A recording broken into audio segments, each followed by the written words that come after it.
On ne va pas se mentir, quand notre cheval montre des douleurs dans les membres, s'il boite légèrement ou si ses membres sont un peu chauds, un des premiers soins qu'on va lui faire est un cataplasme d'argile. On dit également que ça peut éviter des tendinites, donc on en met aussi après un effort plus conséquent ou après un concours par exemple. Mais je me suis posé cette question, si l'argile est tellement efficace contre les tendinites, pourquoi on n'en voit jamais chez l'humain pour cette raison? L'argile est plutôt utilisée en cosmétique ou en bien-être, mais qu'en est-il de son efficacité sur la santé? Est-ce que l'argile peut vraiment soigner les membres de notre cheval? Sinon, quels sont ses bienfaits? C'est ce que nous allons voir dans cette vidéo.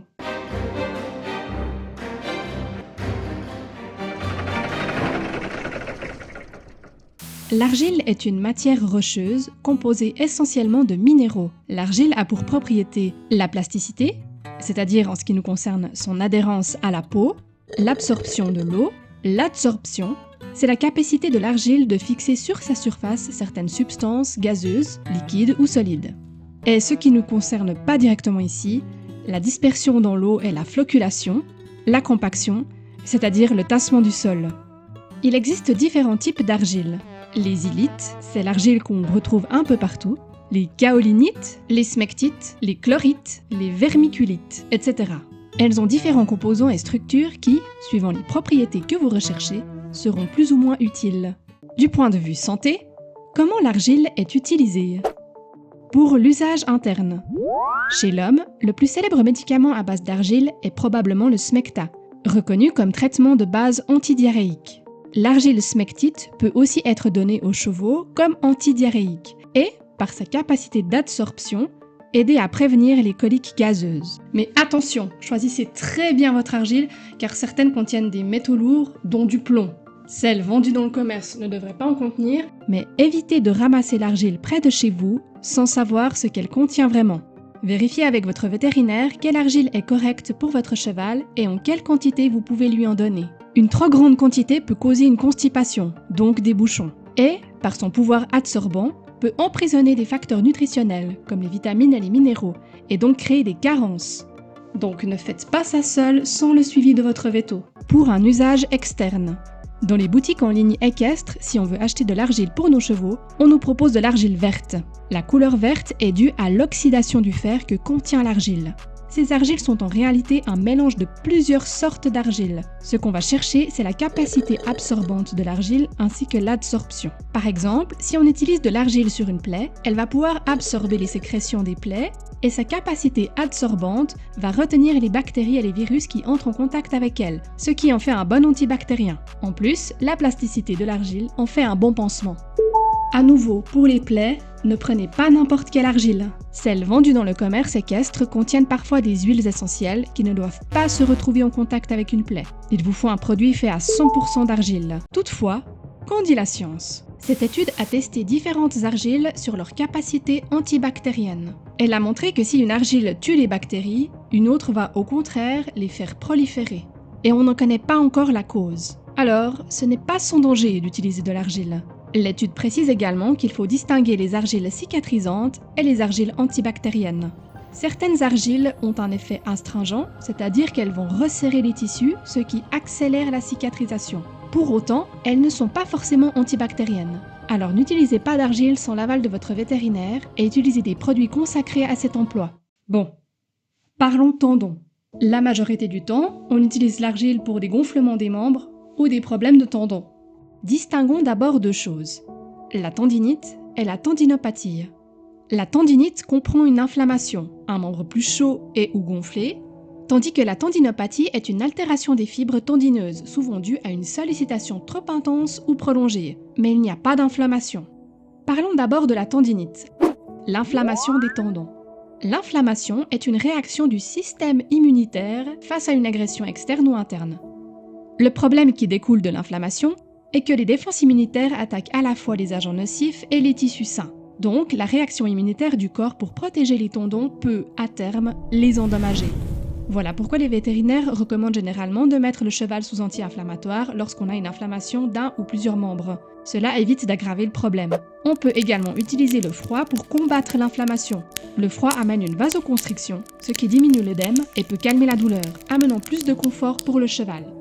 Le froid comme l'anti-inflammatoire, va éviter que le problème ne s'aggrave, mais il ne va pas guérir le tendon.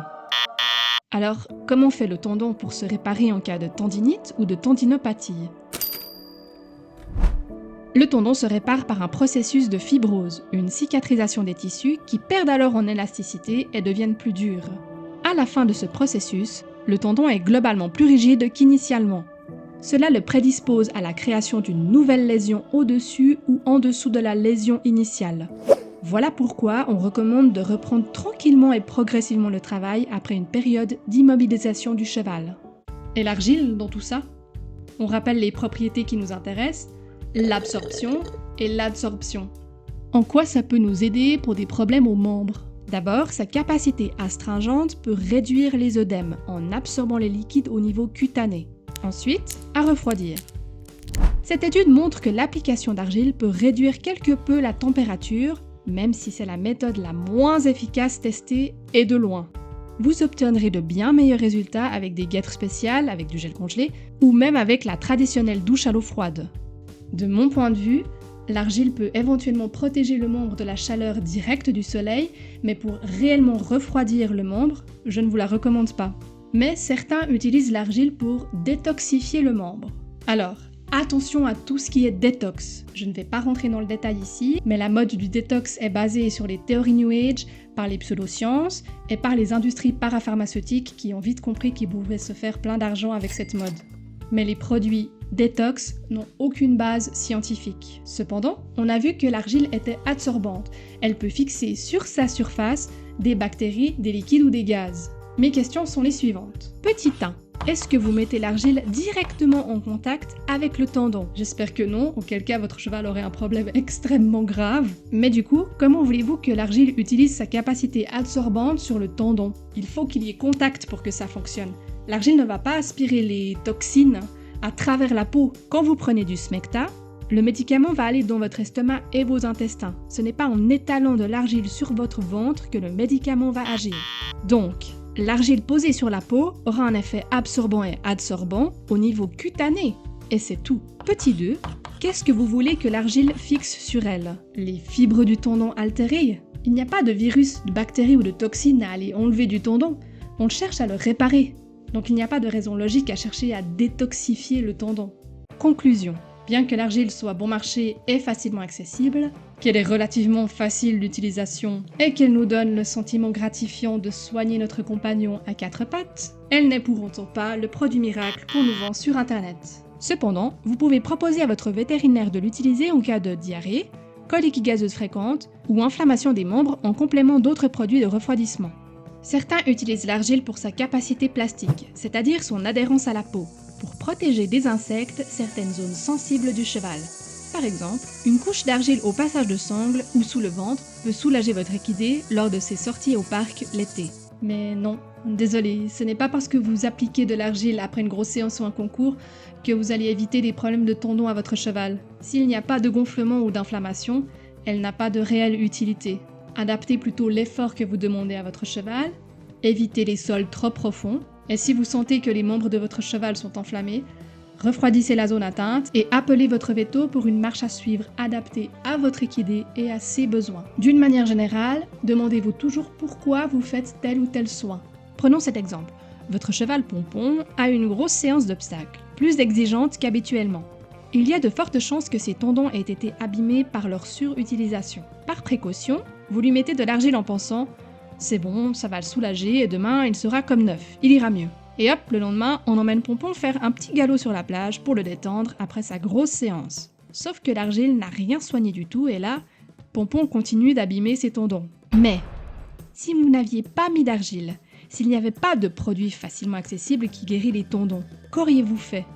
Auriez-vous maintenu votre balade sur la plage ou, la santé des tendons vous préoccupant, auriez-vous plutôt proposé quelques temps de repos à votre équidé avec une reprise du travail plus progressive? Car c'est bien de cela que votre cheval aurait eu besoin. C'est le risque de ces produits dont on pense à tort qu'ils sont très efficaces. Ils nous donnent la fausse certitude que l'on soigne notre cheval, alors que ce n'est pas le cas.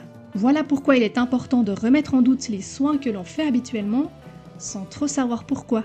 Ne croyez pas tous les bruits de couloir que l'on entend dans les écuries, tout ce qui se trouve sur les forums et sur internet en général. Mais n'oubliez jamais de lâcher la bride. À votre réflexion. N'hésitez pas à commenter cette vidéo, à vous abonner et à la partager avec vos amis du monde équestre.